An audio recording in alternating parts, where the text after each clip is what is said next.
So here we have another date to pencil into our calendars as we approach the last quarter of the year, as we have one of the most exciting launches that many buyers have been waiting for. So yes, that is Zyon Grand, which will finally be previewing this October, with the preview likely happening at the start of October. So integrated projects usually come with a lot of hype, so today we shall run through Zyon Grand in detail to see if it's worth considering. So first, to start off, we're going to run through an intro of the project as well as a quick fire run through of the fact sheet. And next, we'll actually talk about why Zyon Grand will stand out and whether that is necessarily a good thing or not. Thirdly, we'll talk about the potential pricing, and then we'll also talk about reasons why you may, as a buyer, potentially be concerned about entering into Zyon Grand. And lastly, we'll also run through some of the floor plans that were released. Now on to the project facts. So Zyon Grand, as the name suggests, is located along Zyon Road. It's also at an intersection which includes Havelock Road as well as Kim Seng Road. So it's a location where you can enjoy the best of three worlds. So firstly, having massive convenience, being a 5 to 6 minute walk from Great World City, as well as the Zyon Riverside Food Centre. As well, if you want more upscale dining, Robertson Quay is always a very popular location and is within close proximity as well. And of course, if you're looking for more rustic fare, Tiong Bahru is just a few minutes away. And not only is the project near an MRT, Zyon Grand will actually in fact be directly integrated within Havelock MRT itself. So imagine just going downstairs of your condo and being able to take a train quickly to areas like Outram Park. If you really want to take a train to Great World, it's also possible. It also goes to places like Orchard in 2 quick stops, and then of course to Marina Bay in a very quick time as well. In terms of schools, we do have River Valley Primary that's within 1 km. So for schools like Alexandra, Sangte and Cantonment, those are more within 1 to 2 km. Okay, so now we'll run through the fact sheet. So the developer is none other than CDL, and they're also having a joint venture with Mitsui Fudosan. So for the development itself, we have 2 blocks. It's going to be built up to 62 stories. There's also going to be 1 tower of 36-story service apartments. So this is one of the test pilot developments in Singapore, which we'll touch on a bit later. And there will also be a mix of restaurants and a supermarket, as well as an early childhood development center. The project is also 99 years. Expected vacant possession is going to be 30 September 2032. And there's also a rather large site. Okay, the whole land size actually occupies about 164,000 square feet, which is one of the bigger plots in the area as well. And in terms of the total number of units, there's 706, with the service apartments being 373. Okay, so as for the developers, they really need no introduction at all, as they have a really good track record in Singapore. Firstly, we have CDL. They are no strangers to developing winning projects just from the outskirt locations all the way until luxurious projects in the core central area. So they have recently done projects like Irwell Hill as well as Boulevard 88. And next we have Mitsui Fudosan. So they have partnered CDL Group for projects before, but I also believe they will add more value having developed also luxury developments in Tokyo as well as New York. So this is the site plan of the project. So at first glance, we can already tell that this site plan was thoughtfully planned. So with a good land size of 164,000 square feet, the developers have made sure to space out all the blocks really well, such that they don't face each other directly. And we can also see that a lot of the land size has been dedicated for the landscaping. It also comes with tennis as well as a pickleball court. So in terms of the views, we have the north view, which overlooks Orchard and the Great World area.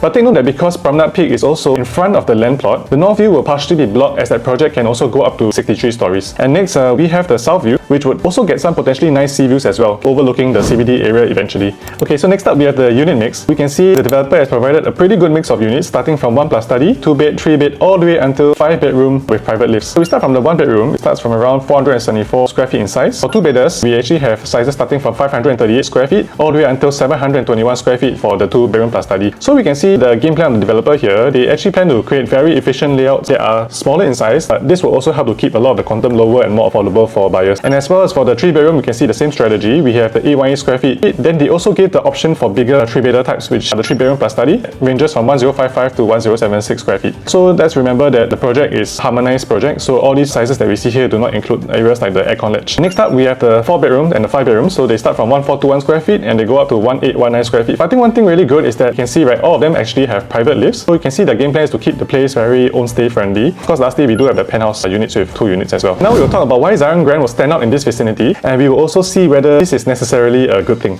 So firstly, the developer has brought in a renowned concept architect, which is Nikken CK, to work on Zyon Grand. So they've launched many successful projects internationally, such as the Tokyo Skytree in Japan, as well as the One Zabil in Dubai. So the concept architect will be bringing an interesting design concept, with the towers being inspired from the petal-like form of orchids and also the Japanese flower arrangement style called ikebana. And here are some of the impressions of the towers. And here is an impression of the 2 towers, a 62-story residential, and also the 1 tower of service apartments. So here are some impressions of the facilities with the main pool area as well as the gym. So now let's talk about the service apartment element. So this land bid raised a lot of eyebrows when CDL won the bid back in April 2024, and not just because they won the plot at a relatively low bid, but that this parcel was actually going to be the first to pilot a service apartment element with a minimum stay of 3 months. So for Zyon Grand, it will be classified as a service apartment 2 or SA2 for short. The difference between both, it will be that the SA2 status would require a minimum stay of 3 months and not necessarily needing to be a self-contained unit, minimally having an ensuite bathroom. Service apartment status has a minimum stay requirement of only 7 days, but the apartments have to be fully self-contained with a kitchenette and toilet. So well, the big question is that if you are buying Zyon Grand for yourself, should all these matter to you anyway? So do watch on to the end of the video and we'll share more. Now let's talk about a really important important topic. So what will be the likely price range for Zyon Grand? So a good case study would be at Promenade Peak, which launched next to Zyon Grand recently. And of course, All Green actually purchased the land plot for 1304 per square foot per plot ratio. And we can see during some of the launch itself, right, we do have the transacted units there ranging from 2688 per square foot, averaging 2900 per square foot, and then of course eventually going up to as high as 3520 per square foot. So CDL and Mitsui Fudosan acquired the land plot for 1202 per square foot per plot ratio, which is $102 per square foot lower than Promenade Peak. So just going by land pricing, it does seem to suggest that if CDL does want to launch slightly lower than Promenade Peak, they do have the margin to do so. So if so, right, would we possibly see prices starting from 2500 per square foot? So we will have to wait for the official guide pricing to come out, but I think it's quite safe to use 3000 PSF as an average guide if you are doing calculations for now.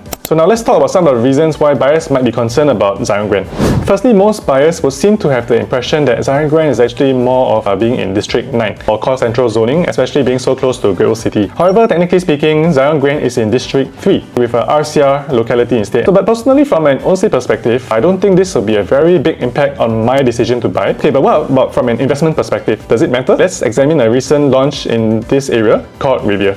So Riviera was actually launched a few years back before COVID. For those who may not know, this is formerly where Zouk was located. So initially when it was launched, some buyers also had concerns paying the River Valley price tag, but yet it's in District 3 and RCR zoning. Yet in the resale market, we do see healthy profits from the project so far. So the next concern that will come across a lot of buyers' minds will be that Zyon Grand will be 99 years, but there are a lot of resale alternatives nearby that are freehold. To name a few, we have Tribeca, Mirage Tower, Centennial Suite, Trillium, as well as the Cosmopolitan. A key factor to consider would be the price gap. So let's take a 3-bedroom premium at Zyon Grand for example, at 1055 square feet. If we use 3000 PSF as a guide, it would cost us 3.165 million. Popular freehold projects in the vicinity such as Trillium, Cosmopolitan and Rivergate, we do see the quantums going from 3.78 million to 4.475 million and as high as 4.95 million. And the third concern buyers may have would be that the service apartments within Zyon Grand may in fact act as a competition to the residential units in the future. So I would say for this project being a SA2 development with a minimum stay of 3 months, we don't really have other case studies to compare for now. But from my experience in rental personally, I would say that the tenant profiles for the residential units and the service apartments would be very different. Rather, the tenants who are looking for the residential units for Zyon Grand, they would be generally looking for at least 1 to 2 years in this, catering to more of the professional with their EPs and their long-term jobs. Whereas the service apartment will likely cater to those profiles who are in Singapore, but not for a very long term, perhaps project-based. Okay, so now we will run through some of the floor plans for Zyon Grand. We will run through just the show units for now. So if you do want full access to the full floor plans, feel free to let me know and PM me. Okay, so first we have the 2-bedroom plus study. So this is one of the show units that you'll see in the show flat when it opens for preview. 721 square feet. Just remember that this is harmonized and doesn't include the aircon ledge. First things first, we see the efficient dumbbell layout. Next, the kitchen as well. We have a good size, and it's also nice that it's not immediately at the main entrance. And the master bedroom can easily also accommodate a king-size bed.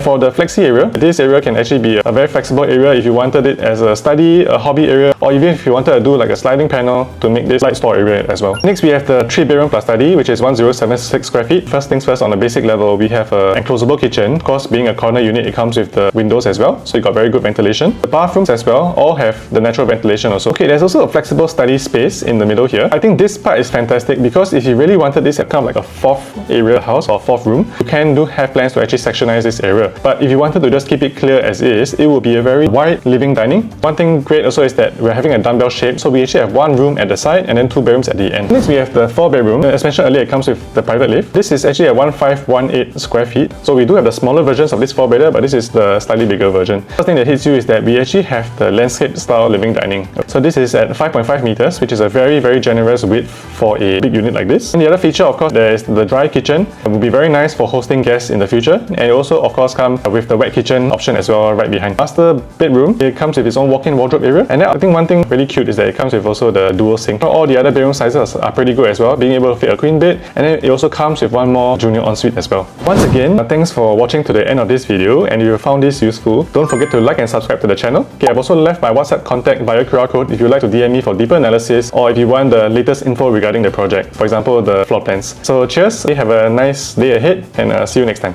Bye bye.